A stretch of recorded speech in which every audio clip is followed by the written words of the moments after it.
frying your steak in butter.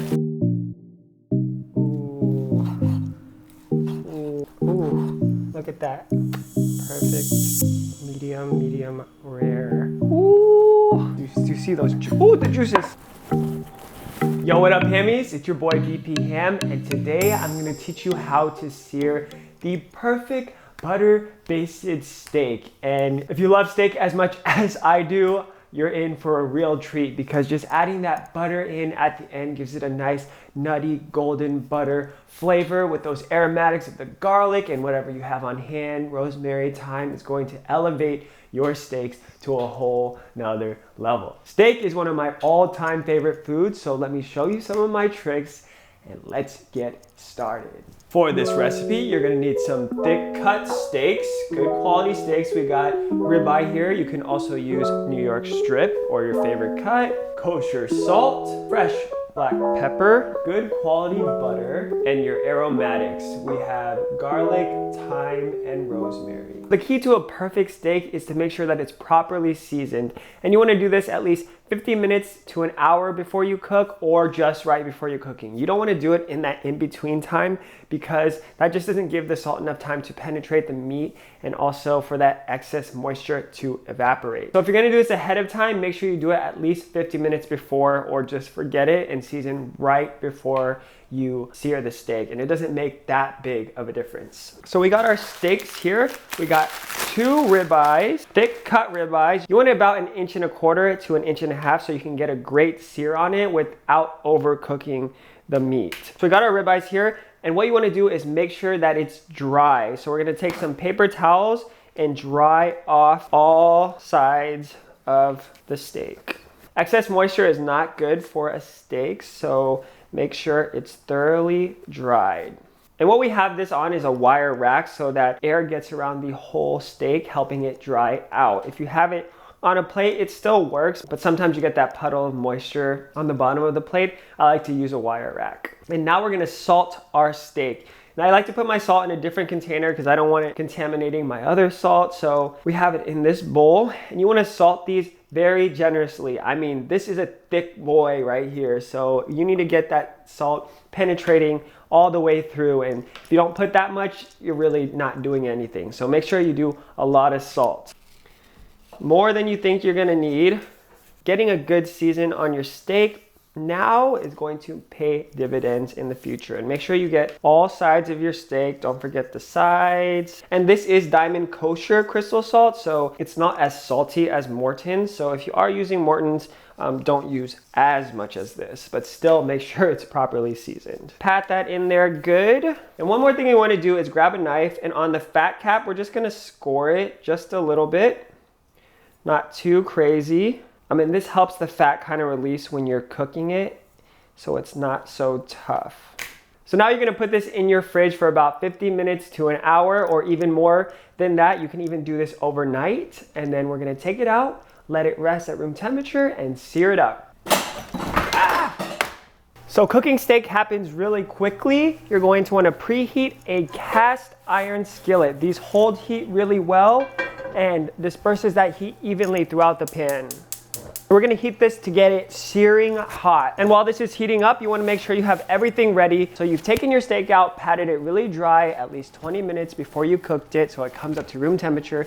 Season that with some pepper. And then you also want your vegetable oil, your aromatics. So we have our butter, garlic, rosemary, and thyme. Also a thermometer. This is a Thermopen, which is a really great heat thermometer, but use whatever you got. Some tongs, and you want to use vegetable oil because it has a higher smoking point. Olive oil you don't really want to use because it smokes really quickly, and you want this to have as much cooking time without the oil burning. I live in a small New York City apartment, so I also open every window, every door, alert the roommates to be on smoke detector duty to fan it when it goes off, because it probably will go off. I also like to have my phone as a timer.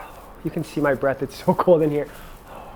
I also like to have my phone as a timer because I like to time how much I cook my steaks. It's usually around the same amount every time. So 5 minutes on one side and then 4 minutes on the other, but you're also gonna baste it when you flip it over. So here we go. Once you put your palm over your cast iron skillet and you can feel that it's getting hot, you wanna put in your vegetable oil. So we're just gonna put in to coat the bottom of the pan. Let that heat up a little bit.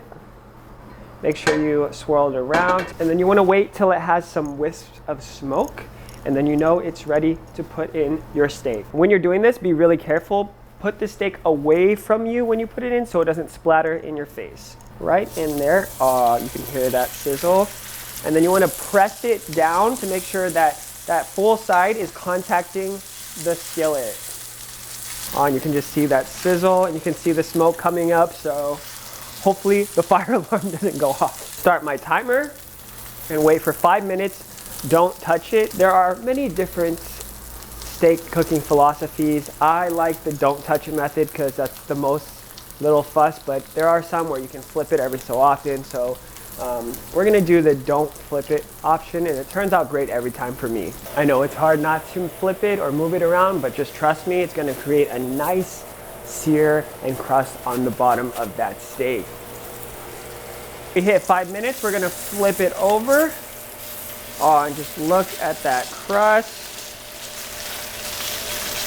Push it down on this side as well. You also wanna sear off the fat cap.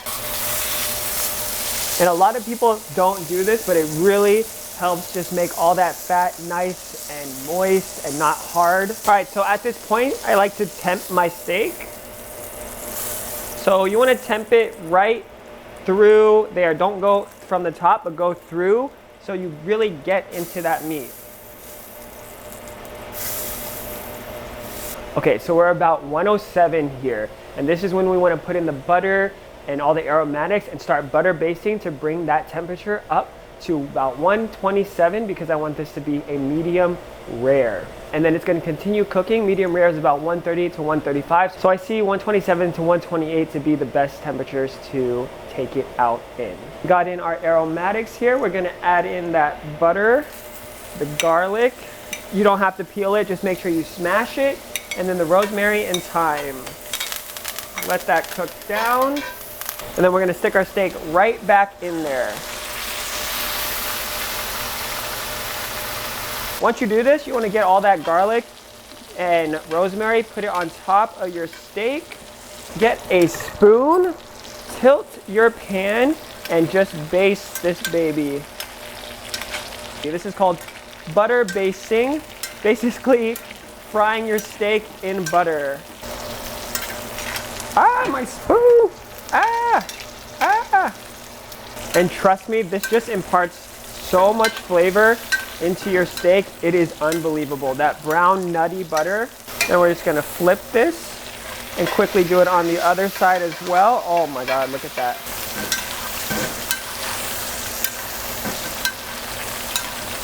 We're done. We're gonna turn off the heat and let this rest. And then you just wanna spoon some of those juices over your steak. You're gonna wanna let this rest for about 5 to 10 minutes.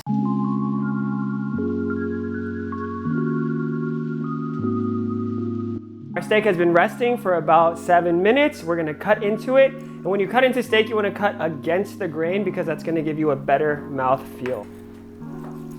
Cut the decal. This is called the decal. Ooh.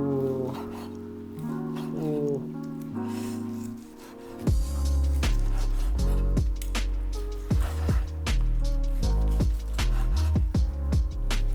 Ooh. Look at that. Perfect. Medium rare. I'm gonna go out on a limb here and say this is probably gonna be one of the best steaks you have ever eaten. Like, listen to that crust. Ooh. And the juices, you see those, ooh, the juices.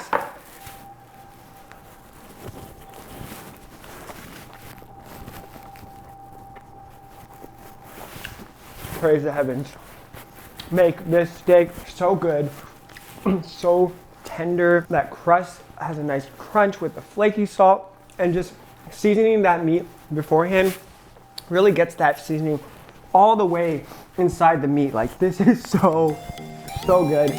I'm gonna eat this whole thing, so let's wrap it up. Thank you guys for watching. If you make this steak, please comment below. Tell me how it went. And if you like this video, hit that subscribe button and the notification bell. Give this video a thumbs up, and we'll see you guys next time.